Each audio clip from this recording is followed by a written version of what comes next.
1977. godine do danas u policijskoj upravi Novi Sad poginulo je 25 policijskih službenika.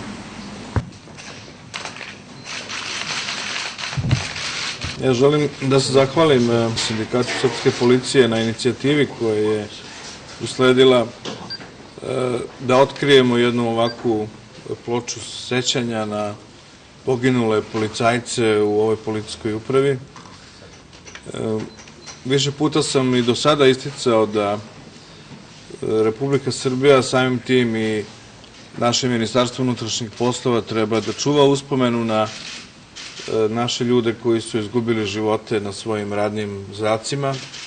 Ti radni zadaci su bili različiti, od pozorničkog reona do neke akcije vezano za borbu protiv kriminala, intervencija u saobraćaju ili zadataka koji su bili vezani za odbranu našeg naroda i naše države. Kao što ste čuli, 25 policajaca i u ovoj policijskoj upravi izgubilo živote za posljednjih nekoliko decenija. Kada govorimo o celoj Republici Srbiji, ta brojka je negde skoro 1000 policajaca koji su izgubili živote u posljednjih nekoliko decenija. Mi ćemo, naravno, kada to budemo u mogućnosti, pošto smo planirali da obnovimo našu zgradu koja je u Kneza Miloša 101, koja je tokom bombardovanja porušena. Znači, mislimo da tu treba da bude i dalje sedište Ministarstva unutrašnjih poslova i imajući u vidu da ne postoji jedan centralni spomenik ili neka spomen ploča, osim one ploče koju smo stavili na prostorije stare zgrade u Kneza Miloša za sve poginule policajce, mislim da je to dobra prilika da tada to napravimo ispred te naše zgrade u Kneza Miloša. Jedno, znači, sećanje za sve one policajce koji su dali živote za našu zemlju, za naš narod, za bezbednost naših građana. Nisu to samo policajci, tu su i vatrogasci, znači i drugi koji pripadaju Ministarstvu unutrašnjih poslova. Ono što mislim da je važno takođe, da naše ministarstvo treba da brine o njihovim porodicama.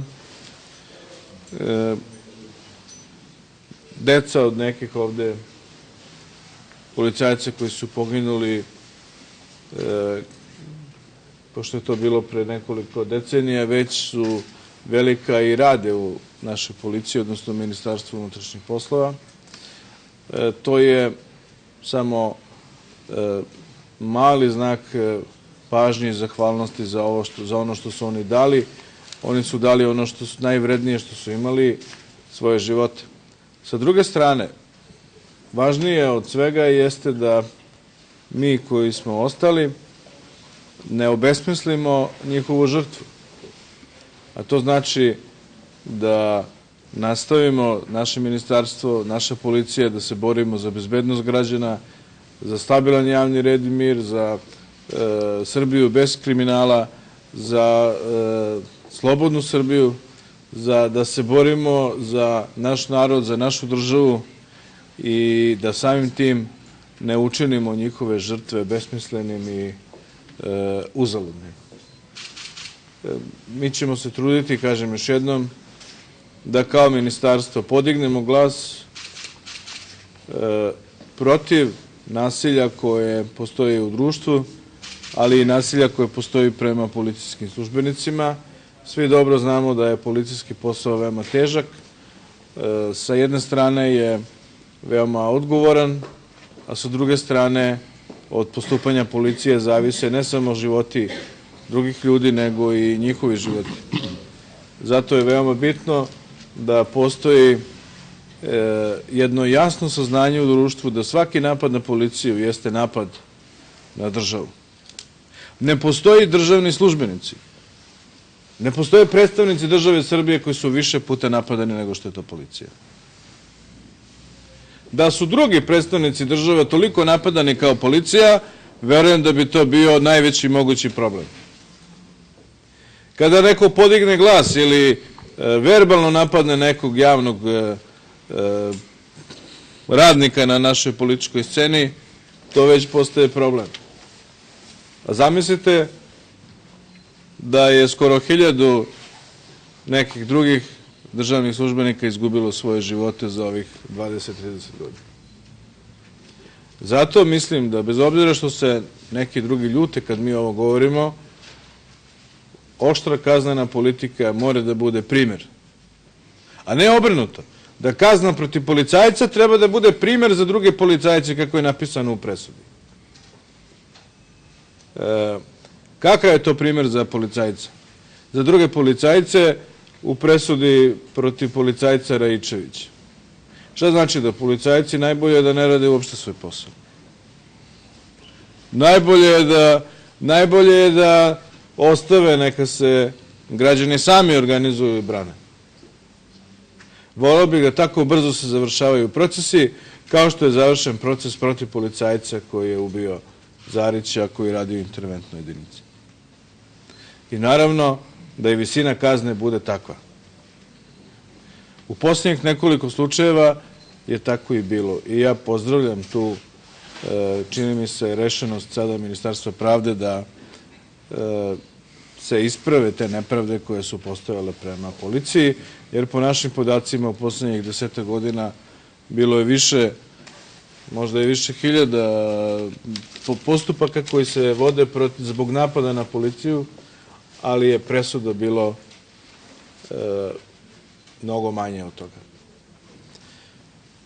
Želim još jednom u ime države da kažem da država mora da oda počast svima koji su dali živote za nju,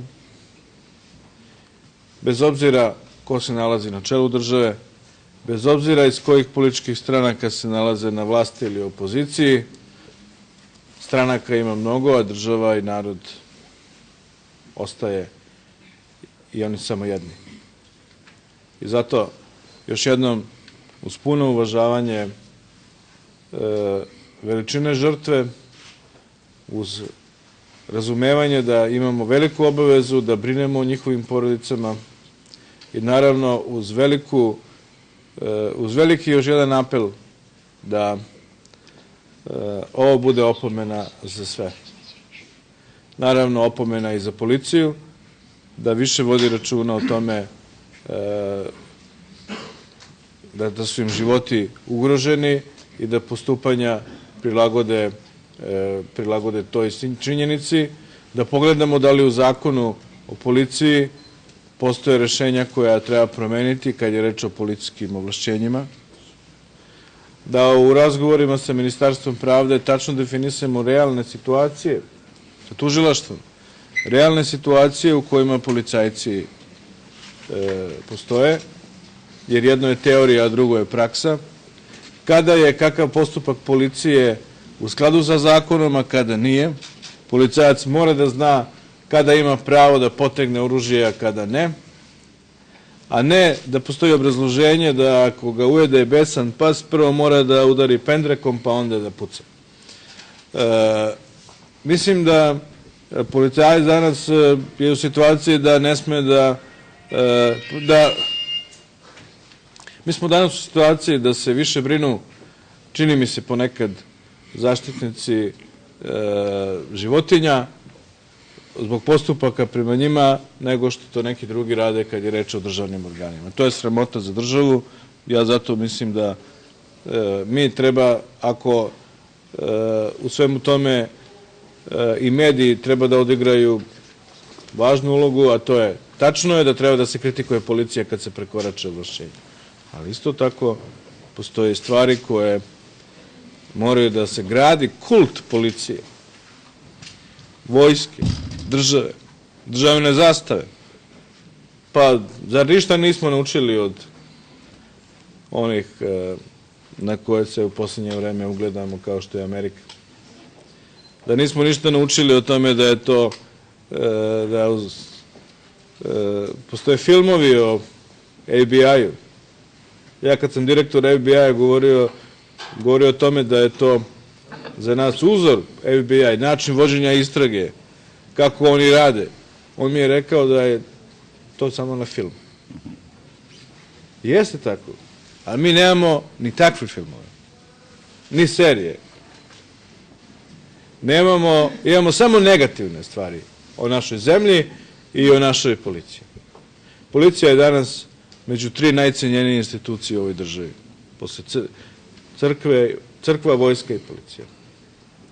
Zato mora da postoji adekvatan tretman i policije, ali i onih koji napadaju policiju. Da mu ne padne više u životu na pamet bilo kome da podigne ne samo ruku, ne samo pištolj, nego i da jednostavno mora da shvati da time čini jedno teško krivično delo.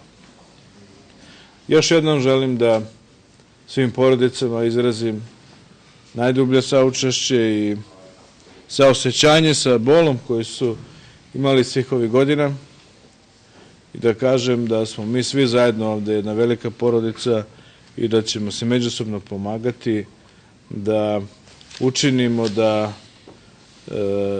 njihovi naslednici mogu da imaju obezbeđen posao i jednostavno da na takav način brinemo o našim ljudima koji su dali ono najvrednije što su imali. Drugo nisu imali šta da daju. Još jednom neka im je večna slava i neka čuvamo uspomenu i sećanje na njihova velika dela.